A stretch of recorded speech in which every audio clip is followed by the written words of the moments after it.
अस्सलाम वालेकुम।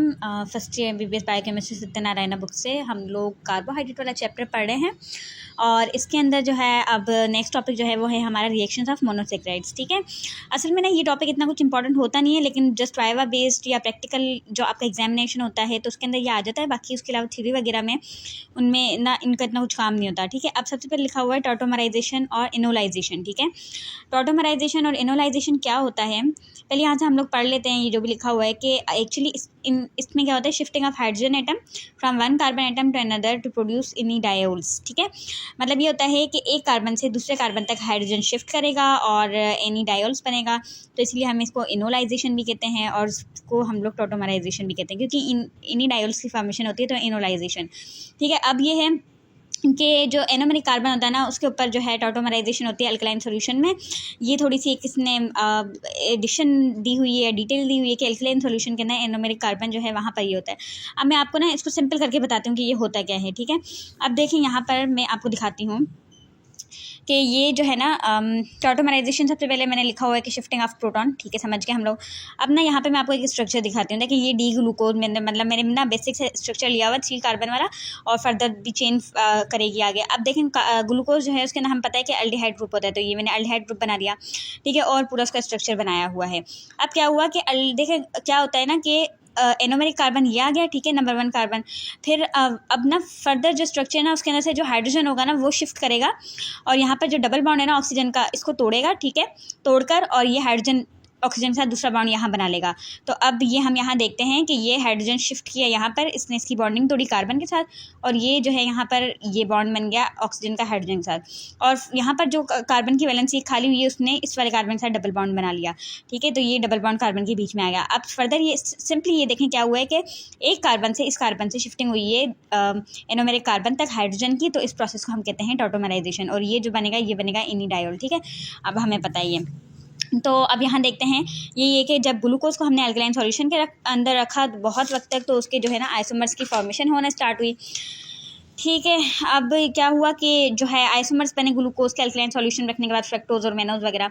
अब जो ये प्रोसेस होता है ना टॉटोमराइजेशन वाला या वो प्रोसेस जिसमें हम ग्लूकोज से उसके आइसोमर्स वगैरह बनवाते हैं उसको हम कहते हैं लॉबरी डी ब्रायन वेन एक्टिनस्टीन ट्रांसफॉर्मेशन। याद करना है तो आप कर लीजिए, लेकिन ये इसकी कुछ इतनी इंपॉर्टेंस नहीं है। ठीक है, और इसके जो है ना क्या होता है रिजल्ट के अंदर एक ग्लूकोज अपने आइसोमर्स में कन्वर्ट हो रहा है, पर बीच में एक इंटरमीडिएट बनेगा जिसे हम कहते हैं इनिडायोल, जो हमने पढ़ा भी है कि टॉटोमराइजेशन होती है। ठीक है, तो इनिडायोल्स जो हैं वो एज एन इंटरमीडिएट्स बनते हैं। अब यहाँ पर आप देखें ये डी ग्लूकोज है, ये इनिडायोल के अंदर कन्वर्ट हुआ, फिर ये कन्वर्ट हो गया फ्रक्टोज में, फिर कन्वर्ट हो गया मेनोज में, तो इस तरीके से बताया हुआ है। ठीक है, अब जो है ना ये जो है इनिडायोल्स क्या होते हैं, ये बहुत ना रिएक्टिव होते हैं बहुत ही ज़्यादा, और जो है ना इसी वजह से जब शुगर्स को हम लोग अल्कलाइन सॉल्यूशन में रखते हैं तो हमें पता है कि अल्कलाइन सॉल्यूशन के अंदर टॉटोमराइजेशन का प्रोसेस होते हैं, तो इनिडायोल्स बनते हैं। तो अल्कलाइन सॉल्यूशन के अंदर जब भी शुगर्स को रखेंगे तो वो पावरफुल रिड्यूसिंग एजेंट्स बनेंगी। ठीक है, फिर उसके बाद रिड्यूसिंग प्रॉपर्टीज़ के बारे में बताया हुआ है। रिड्यूसिंग प्रॉपर्टीज़ पहले हम समझे कि रिड्यूसिंग प्रॉपर्टीज़ होती क्या हैं। देखें शुगर्स जो होती है ना वो क्या करती हैं कि वो खुद जो है ऑक्सीडाइज होती हैं और दूसरे को रिड्यूस करती हैं, जो उनके साथ कुछ भी हम लोग रखते हैं कुछ भी हम लोग अदर कंपाउंड रखते हैं तो उसको रिड्यूस करती हैं। ठीक है, अब ये है रिड्यूसिंग प्रॉपर्टीज़ का मतलब ये है कि खुद ऑक्सीडाइज होने का मतलब या तो एडिशन का ऑक्सीजन की एडिशन होगी या फिर हाइड्रोजन का रिमूवल होगा। देखिए हम लोग ना यहाँ पे ऑक्सीडेशन रिडक्शन ये चीज़ें पढ़ेंगे ना, तो इनके अंदर ना क्या होगा कि हम ना सिर्फ ऑक्सीजन और हाइड्रोजन को रखेंगे, क्योंकि हमें पता है ऑक्सीजन रिडक्शन की बहुत सारी डेफिनेशंस होती हैं, लेकिन हम यहाँ सिर्फ और सिर्फ जो है ध्यान में रखेंगे ऑक्सीजन को और हाइड्रोजन को, उसकी बेसिस पे हम ऑक्सीडेशन रिडक्शन करवाएंगे। ठीक है, अब रिड्यूसिंग प्रॉपर्टीज़ के अंदर क्या होता है कि यहाँ लिखा हुआ है कि रिड्यूसिंग प्रॉपर्टीज़ जो है वो फ्री अल्डेहाइड या फ्री कीटो ग्रुप होता है ना उनसे होती हैं। अब एनोमेरिक कार्बन पे, ठीक है, अब देखें फ्री अल्डेहाइड ग्रुप, ये तो हमें समझ आ रहा है कि एल्डिहाइड ग्रुप है, ये रहा। ठीक है, अब इसमें से ये एल्डिहाइड ग्रुप है ना, यहाँ पे हाइड्रोजन रिमूव होगा तो ये ऑक्सीडाइज हो जाएगा। ऑक्सीडेशन रिड्यूसिंग प्रॉपर्टी का मतलब ये है कि खुद ऑक्सीडाइज हो, तो जो एल्डिहाइड है वो हाइड्रोजन को रिमूव करके ऑक्सीडाइज होगा ना, तो ये एल्डिहाइड हो गया। अब कीटोन जो है उसके ऊपर जो ये एनोमेरिक कार्बन हमें मिल जाता है, उधर तो कहीं पर भी गुंजाइश ही नहीं है ना कि कहाँ पे वो हो ऑक्सीडेशन रिडक्शन, तो ये कन्वर्ट होते हैं इनिडायोल्स के अंदर, ठीक है, इनिडायोल्स में कन्वर्ट होते हैं और फिर इनकी ऑक्सीडेशन रिडक्शन होती है, ठीक है। अब ये है कि रिड्यूसिंग प्रॉपर्टीज़ के अंदर जो है फ्री एल्डिहाइड और कीटो ग्रुप से होती है, ठीक है। फिर उसके बाद फर्दर बताया हुआ है कि लैब टेस्ट वगैरह होते हैं जो हमें रिड्यूसिंग एक्शन को बताते हैं, मतलब कोई शुगर रिड्यूसिंग है या नहीं है ये हमें पता चलेगा, कुछ टेस्ट करेंगे हम लोग और उनसे पता लगेगा, जैसे बेनेडिक्ट टेस्ट होता है, फेलिंग टेस्ट होता है, बारफोर्ड टेस्ट होता है। और ये भी मैं आपको यही बात बताऊँगी कि ये सारे के सारे जो है प्रैक्टिकल एग्जामिनेशन में और वाइवा के अंदर इंपॉर्टेंट होते हैं, बस वहाँ पे थोड़े डिफरेंस वगैरह पूछ लेते हैं या आपकी डेमोन्स्ट्रेशन होती हैं जो उनके अंदर ये पढ़ाया जाता है। यहाँ कोई डिटेल नहीं है तो मैं इनकी डिटेल में जाऊँगी भी नहीं।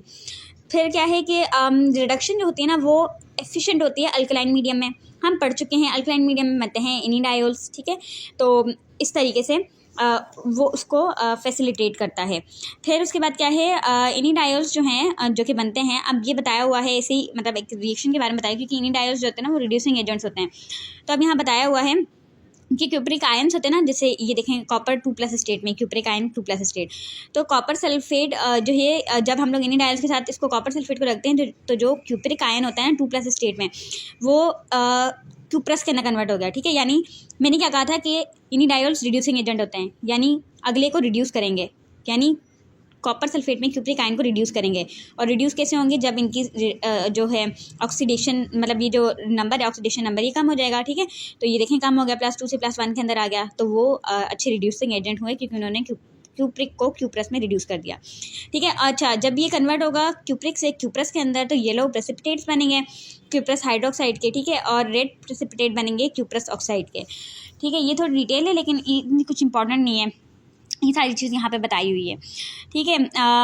अच्छा, अब मतलब ऑक्सीडेशन का बताया हुआ है। ऑक्सीडेशन क्या होती है, ऑक्सीडेशन एडिशन ऑफ ऑक्सीजन या लॉस ऑफ इलेक्ट्रॉन या हाइड्रोजन, ठीक है।